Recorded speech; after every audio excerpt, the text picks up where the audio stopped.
नमस्कार। फिर से एक बार स्वागत है मेरे चैनल पर। मैं हूं राज, आप देख रहे हैं हाईवे नाइट। दोस्तों, आज की जो कहानी है ये धर्मेंद्र कुमार जी का है। धर्मेंद्र कुमार जी को लोग बिट्टू के नाम से भी जानते हैं और इस घटना को लगभग 12-13 साल बीत चुका है। तो चलते हैं आज की कहानी में। लेकिन दोस्तों, आपने मेरे चैनल को सब्सक्राइब नहीं किया है तो जल्दी से कर लीजिए और साथ में बेल आइकन को दबाना मत भूलिएगा। तो चलते हैं हाईवे नाइट के इस सफ़र पर। दोस्तों, मेरा नाम धर्मेंद्र है। प्यार से लोग मुझे बिट्टू बिट्टू भी बुलाते थे। मैं गांव शहर जलालाबाद का फरीदकोट जिला का रहने वाला हूं, पंजाब का। मैं दिहाड़ी मजदूरी करता था। मेरे छोटे छोटे बच्चे थे। उम्र मेरी लगभग 45 के आसपास रही होगी। मेरा जो घर था वो अभी कच्चा था और बरसात जब होती थी तो उसमें थोड़ा कीचड़ हो जाता था और हम लोग उस टाइम में संभल करके चला करते थे। मेरा जो परिवार है वो हंसी खुशी जितनी कमाई थी हम उसी में गुजर बसर करते थे, बहुत मज़े से। और अचानक मुझे मेरे घर पर पता नहीं क्या हुआ कि बस लग रहा था कि कुछ हमारे घर पर गड़बड़ हो चुका है। एक तो हमारी जो दिहाड़ी थी वो कम होने लगी थी, काम बहुत मुश्किल से मिल रहा था, और दूसरी जो हमारी पत्नी थी मेरे आंगन में, घर के आंगन में, और हल्की फुल्की बरसात में वो स्लिप मार गई थी और उसके कंधे में चोट लग गया था, गर्दन में भी। हमने तो मामूली चोट समझा था कि आए दिन ऐसे चोट तो लगती रहती है। मैं भी कितनी बार गिर चुका था उस आंगन में, लेकिन ऐसी कोई बात नहीं थी। हम जल्द ही ठीक हो गए थे और मेरी पत्नी को मैंने यही सोचा था कि चलो हल्की फुल्की चोट है और हम आयोडेक्स वगैरह कुछ मलहम लगा करके सही कर देंगे। लेकिन उसका जो दर्द था वो बढ़ता चला जा रहा था। अब हमें डॉक्टर के पास जाना पड़ा था। पहले तो हम छोटे मोटे डॉक्टर के पास में गए थे और उन्होंने जो दवाइयाँ वगैरह दी वो हम अपनी पत्नी को खिलाते रहे। लेकिन जो दर्द था, बीमारी थी, वो बढ़ती चली जा रही थी। आखिरकार डॉक्टरों ने जो सलाह दिया कि आप बड़े शहर में चले जाओ और इसका चेकअप सही ढंग से कराओ, तब जाके पता लगेगा कि आखिर कितना चोट लगा हुआ है। अब मैं भला मजदूर आदमी, डेली कमाने वाला, इतने पैसे कहाँ से लाता। लेकिन मैं हार नहीं माना। जैसे तैसे करके पैसा इकट्ठा करके और हम शहर में पहुंच गए थे इलाज कराने के लिए। डॉक्टरों ने कई तरह का टेस्ट लिखा था, वो सब हमने टेस्ट कराया पत्नी का, और फिर डॉक्टरों ने दवाई दिया कि इसको घर ले जाइए, खिलाते रहिए, तब तक टेस्ट की रिपोर्ट आ जाएगी, तब हम देखेंगे। और इस तरह हमारी पत्नी का इलाज चलता रहा। हर बार कुछ न कुछ वो डॉक्टर नया टेस्ट लिख देते थे। अब मैं तो पैसे की तंगी से परेशान हो चुका था। समझ में नहीं आ रहा था कि अब मैं क्या करूं, कहां से पैसा ले आऊं। मेरी ले दे करके जो भी कमाई थी वो तो बंदी हो चुकी थी और कर्जा मेरे सर पर चढ़ने लगा था।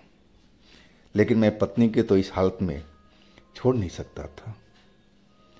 मैं भरपूर कोशिश करने लगा कि कैसे तैसे कहीं से भी पैसा ले करके अब पत्नी का इलाज कराया जाए। पैसा काफ़ी लग रहा था, लेकिन सभी ने मेरे को मदद किया और मैं अपना इलाज पत्नी का कराता रहा। अब मैं सही कहूँ तो अंदर से मैं बहुत टूट चुका था। मन हमेशा बेचैन रहता था। पता नहीं मेरे घर को क्या हो गया है। मेरा तो घर कितना हंसी खुशी से चल रहा था, मेरे बच्चे खुश थे, मेरी पत्नी खुश थी, मैं भी खुश था। और अचानक एक रात एक हल्की सी बरसात ने मेरी पूरी ज़िंदगी को तबाह कर दिया था। यही मैं रात दिन सोचता रहता था कि अब क्या होगा, आगे क्या होगा। मैं हमेशा दुखी रहने लगा था पत्नी की उस चोट के कारण। पत्नी भी तो दुखी रहती थी और साथ में मैं भी। मैं सोचता था कि अब क्या होगा आगे, कैसे हमारा घर बार चलेगा, कैसे मैं आगे इलाज करा पाऊँगा, और अगर डॉक्टरों ने और कोई महंगा टेस्ट लिखा तो उसको कैसे करूँगा। और आखिरकार वो डॉक्टरों ने बोला कि जो हड्डी है वो ख़राब होने लगी है जहाँ चोट लगी थी। अब तो मुझे सुनकर के भारी सदमा सा लग गया था कि अब क्या होगा, अब मैं कैसे क्या करूँगा। और मैं और गम में, दुख में डूब चुका था। और डॉक्टरों ने बोला था कि ये टेस्ट करा लो और इसके बाद हम इलाज को बदलेंगे, दवाई भी बदलेंगे और देखते हैं आगे क्या होता है। उन्होंने मुझे एक तरह से दिलासा दिलाई डॉक्टरों ने, घबराओ मत, सब कुछ सही हो जाएगा। और मैं वो दिलासा लेकर के अपने घर गांव पहुंच चुका था। अब समझ में नहीं आ रहा था कि अब क्या करूं। हमेशा भगवान का नाम लेना शुरू कर दिया था। हमारे जो घर में इष्ट देव थे, जिनकी हम पूजा किया करते थे, कुल देवता का, सब नाम लेने लगा था कि आप लोग हमारी अब मदद करो, हमारी पत्नी को सही करो कैसे भी। मेरा उन पर बहुत विश्वास था, लेकिन हमारी कोई बात सुने तब ना। लेकिन मैं अपने काम में हमेशा लगा रहा, मैं उनकी आराधना करता रहा। मन तो बहुत बेचैन रहता था हमेशा उस दुख में, उस गम में, लेकिन ये तो चल ही रहा था मेरे साथ में। अब मुझे काम भी करना था, बच्चों को रोटी भी खिलाना था, तो मुझे दिहाड़ी पर भी जाना पड़ता था। और शाम को आता था तो अपनी पत्नी को हालत देख करके दर्द से भर उठता था कि कैसी मेरी पत्नी थी, दौड़ती हुई, भागती हुई, हर काम तेजी से करती थी, और आज खाट पर लेटी हुई है। मुझे बिल्कुल अच्छा नहीं लग रहा था। और अगले दिन हमें जाना था शहर। वो जो टेस्ट हुआ था उसका रिपोर्ट आना था। अब आगे की इलाज उसी टेस्ट के ऊपर चलना था कि आखिर उस टेस्ट में क्या निकला है, और उसके अकॉर्डिंग दवाई बदली जानी थी या जो भी कुछ करना था उसी टेस्ट के बाद में।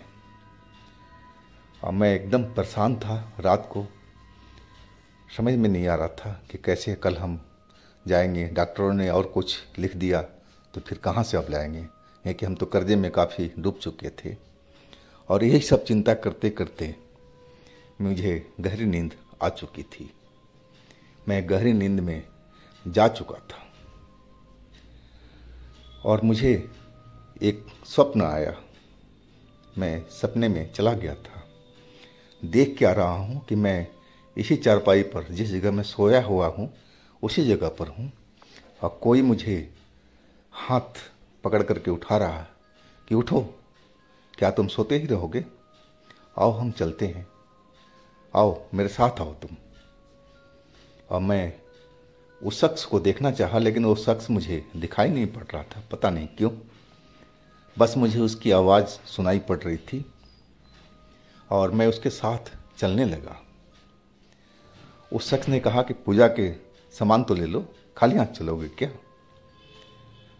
और मैं कुछ समझ नहीं आ रहा था कि पूजा का सामान कहाँ है, लेकिन उस शख्स ने मेरे हाथ में एक थाली रख दी जिसमें पूजा का सारा सामान रखा हुआ था, और एक हाथ में कंबल। अब बोला कि आप मेरे पीछे पीछे चलो, देरी मत करो। मैं उस शख्स के पीछे पीछे चलने लगा था। मैं कोशिश कर रहा था कि उसका चेहरा देखूं कि कौन है, मुझे कहाँ लेके जा रहा है, लेकिन मैं उसका चेहरा देख ही नहीं पा रहा था, पता नहीं क्यों। बस उसकी आवाज़ मुझे सुनाई पड़ रही थी कि चलो, तेज चलो, देर हो जाएगी। और मैं चल पड़ा था। वो शख्स मुझे घने अंधेरी जगह पर ले गया और मैं देखा कि वो लग रहा था कोई पहाड़ का गुफा है, कंदरा है, वैसे ही मुझे दिखाई पड़ रहा था। और उसमें एक रास्ता भी था। वो शख्स आगे आगे चलता जा रहा था, लेकिन मैं अंधेरी गुफा देख करके रुक गया था। तभी वो आ गया मेरे साथ में। बोला, तुम रुके क्यों हो? चलो ना, जल्दी चलो, डरो मत बिल्कुल भी। और मैं फिर उसके पीछे पीछे चल पड़ा था। जब मैं अंदर गया तो क्या देखता हूँ कि वहाँ तो साधु महात्मा लोग बैठे हुए हैं। कई तरह के साधु मुझे दिखे जो वो अपना पूजा पाठ कर रहे थे, साधना में लीन थे। कोई खड़ा ही कर रहा था तो कोई बैठा हुआ था। हर तरह से मुझे हर जगह पर साधु साधु ही महात्मा दिखाई पड़ रहे थे। और वो कुछ किसी की तरफ देख नहीं रहे थे, अपने साधना में लीन थे। बस मैं उनको देखता जा रहा था। और वो जो शख्स मुझे आगे लेके चल रहा था वो आगे बढ़ता जा रहा था और मैं उन साधुओं को देखता हुआ आगे निकलता जा रहा था। और एक जगह आकर के हम रुक गए कि उसके आगे में एक दरवाज़ा था। उस दरवाजे के पास में जब वो शख्स घुसने लगा तो मैं देखा कि शायद वो कोई मंदिर सा बना हुआ था। किसी भगवान जैसी कोई मूर्ति वहाँ पर रखी हुई थी, लेकिन मैं पहचान नहीं पाया कि कौन सा भगवान की मूर्ति है। मुझे समझ में नहीं आ रहा था। वहाँ पर अंधेरा था, लेकिन इतना तो जरूर पता था कि जो मूर्ति है वो किसी न भगवान की ही है। तभी एक साधु मेरे पास में आकर के खड़ा हो गया, अपने बिखरे बिखरे बाल लेकर के, और मेरे हाथ का जो कंबल था वो खींचने लगा। लेकिन मैं वो कंबल को पकड़ रखा था, मैं उसको दे नहीं रहा था। और वो साधु गुस्सा हो रहा था मेरे पर कि तुम ये कंबल छोड़ो, ये मैं लूँगा। लेकिन मैं उसको देना नहीं चाह रहा था। और तभी जो वो शख्स था जो मुझे यहाँ तक लेके आया था बोलने लगा, क्यों कंबल पकड़ रहे हो? छोड़ो, इनको दे दो, जल्दी करो, पकड़ो नहीं कंबल को, दे दो। और मैं अपने हाथ से वो कंबल छोड़ दिया था और साधु लेकर के हंसता हुआ वहाँ से आगे बढ़ चुका। अब मैं उस मूर्ति के पास में खड़ा था, लेकिन मूर्ति अंधेरे में डूबी हुई थी। अब वो जो शख्स मुझे ले आया था बोला कि जल्दी से पूजा करना शुरू करो। और मैं जो भी पूजा का सामान था उस मूर्ति के पैरों के नीचे मैं रखने लगा था। और अचानक लगा कि मूर्ति जैसे अपनी जगह से हिल गई हो, और मैं देखने लगा कि मूर्ति वाकई में जैसे थी वैसे नहीं है, अब घूम चुकी है दूसरी साइड में। मुझे बड़ा अजीब सा लगा। लेकिन जो शख्स था बोल रहा कि पूजा तुम खत्म करो जल्दी से, और फिर हम लोग यहाँ से निकलेंगे, देरी मत करो। और मैं फिर जो भी पूजा था, पूजा के सामान था, चढ़ा चढ़ो करके अब मैं निपट चुका था। और वो शख्स ने मेरा हाथ पकड़ा, बोला आओ अब यहाँ से चलते हैं जल्दी से, यहाँ रुकना ठीक नहीं है। और हम उस गुफा से बाहर निकल आए थे। और उसी टाइम मेरी नींद खुल चुकी थी। मैं सपने में पसीने पसीने हुआ पड़ा था, पूरा शरीर मैं डरा हुआ भी था। मैंने ऐसा विचित्र सपना कभी अपनी ज़िंदगी में कभी नहीं देखा था। मेरे गले का हलक सूखा हुआ था। ऐसा लग रहा था कि मैं काफ़ी दिनों से पानी तक नहीं पिया हूँ। कंठ मेरा सूखा हुआ महसूस हो रहा था। मुझे पानी की सख्त ज़रूरत थी। मैं उठ करके जल्दी से और पानी लिया और गले के नीचे उतारा पानी को। तब जाके मुझे थोड़ा राहत महसूस हुआ। मैं उस सपने के बारे में सोचने लगा कि मैंने ये कौन सा सपना देखा था, क्या था ये सब।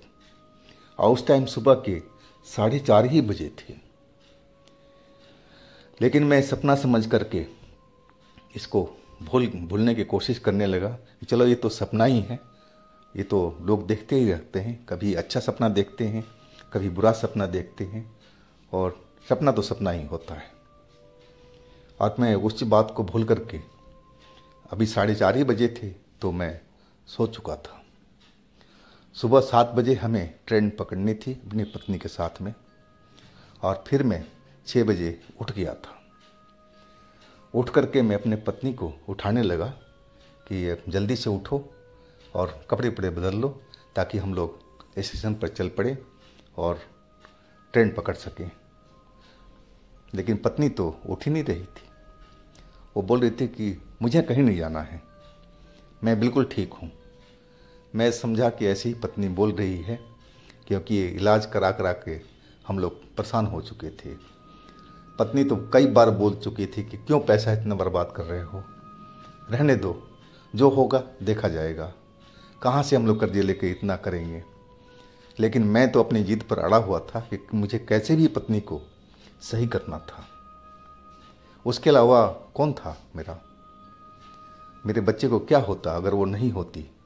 मैं मजदूरी करता कि बच्चों को रोटी पानी करता। पत्नी से मुझे बेहद ही प्यार था, मैं कैसे उसको छोड़ सकता था। मैं उसको उठाने लगा, अरे जल्दी से उठो ना, देरी मत करो, ट्रेन फिर निकल जाएगी, फिर हमें दिक्कत हो जाएगी, हम लोग शहर जा नहीं पाएंगे। लेकिन पत्नी बार बार मना कर रही थी कि तुम छोड़ो ना, मैं बिल्कुल ठीक हूँ, मुझे अब कोई दर्द नहीं है, मैं अपने आप को स्वस्थ महसूस कर रही हूँ। लेकिन उसकी बात पर मुझे तनिक भी विश्वास नहीं हो रहा था। नहीं कि कैसे हो सकता है, शाम को तो दर्द से कराह रही थी और सुबह में अचानक बोल रही कि मैं बिल्कुल स्वस्थ हूँ, ऐसे कैसे हो सकता है। और डॉक्टरों का रिपोर्ट, वो सब दवाइयाँ, क्या वो सब झूठी थी। उस रिपोर्ट में निकला था कि हड्डी खराब हो चुकी है, तो क्या वो अपने आप सही हो जाएगी। मैं उसको डांटने लगा था, अरे भगवान झूठ मत बोलो, तुम उठ जाओ, बहाना मत करो, चलो मेरे साथ में, देरी हो जाएगी, फिर ट्रेन निकल जाएगी। पत्नी मेरी उठ के बैठ गई और मुस्कुराती हुई बोली, तुम घबराओ नहीं, मैं सच कह रही हूँ, मैं बिल्कुल अब ठीक महसूस कर रही हूँ, मुझे कोई दर्द नहीं है और मैं अपने आप को बिल्कुल फिट महसूस कर रही हूँ। लेकिन मुझे इस चीज़ पर विश्वास नहीं था, मुझे गुस्सा आ चुका था। मैं उसको डांटने लगा, गुस्से से मैं बाहर निकल गया था, यानी कि तुम पड़े रहो यहीं पर, तुम्हें नहीं जाना है तो छोड़ो, हम भी अब तुम्हें छोड़ देते हैं, आप जो भी करना तुम करो। मैं गुस्से से घर से अब बाहर निकल गया था। और 1 घंटे के बाद में जब आया तो मेरी पत्नी तो काम कर रही थी, चूल्हे चौके का सब काम संभाल रही थी। मुझे तो विश्वास ही नहीं हुआ कि क्या यह मेरी पत्नी है, जो कल तक दर्द से कराहती रहती थी और आज ये देखो चूल्हा चौका कर रही है, काम कर रही है। मुझे बिल्कुल विश्वास नहीं हो रहा था। मैं एक टक अपनी पत्नी को देखे जा रहा था और मेरी पत्नी मेरी तरफ देख के मुस्कुरा रही थी। बोले, क्या देख रहे हो। अब मेरे आंखों से आंसू निकलने लगा था, खुशी का आंसू था वो। और मैं भगवान को धन्यवाद किया कि हे प्रभु, आपने ही सब किया है। मैं अपने कुल देवता जो भी थे, हमारे कुल देवता, उनको प्रणाम करने लगा कि सब आप ही लोगों की कृपा से मेरी पत्नी सही हुई थी। तो वो जो मैंने सपने में देखा था, क्या मैं वास्तव में उस जगह पर गया था कि आखिर वो सपना ही था। मुझे आज तक इस पहेली का कोई हल नहीं मिला है। आज भी वो बात मैं अपने मन में याद करता हूँ तो मेरी बदन पूरा सिहरन से भर उठता है। तो दोस्तों, ये थी आज की कहानी धर्मेंद्र जी का। और अगर आपके पास भी इस तरह की कोई अपनी कहानी है, कोई स्टोरी है, कोई घटना है, तो आप मुझे इंस्टाग्राम पर या मेरे व्हाट्सएप नंबर पर शेयर कर सकते हैं। और दोस्तों, मेरे दूसरे चैनल पर भी आप लोग विजिट कीजिए, उनमें भी अच्छी अच्छी कहानियाँ हमने डाली हुई है जो बेहद आपको पसंद आएगी। चैनल का लिंक मैं नीचे डिस्क्रिप्शन बॉक्स में दे रखा हूँ, तो एक बार आप लोग ज़रूर देखिएगा। और मेरे इस चैनल को सब्सक्राइब कीजिएगा, लाइक कीजिएगा, शेयर कीजिएगा। फिर हम मिलते हैं दोस्तों अगले दिन एक नई कहानी के साथ में। आप लोग अपना बहुत ही ख्याल रखिएगा। नमस्कार।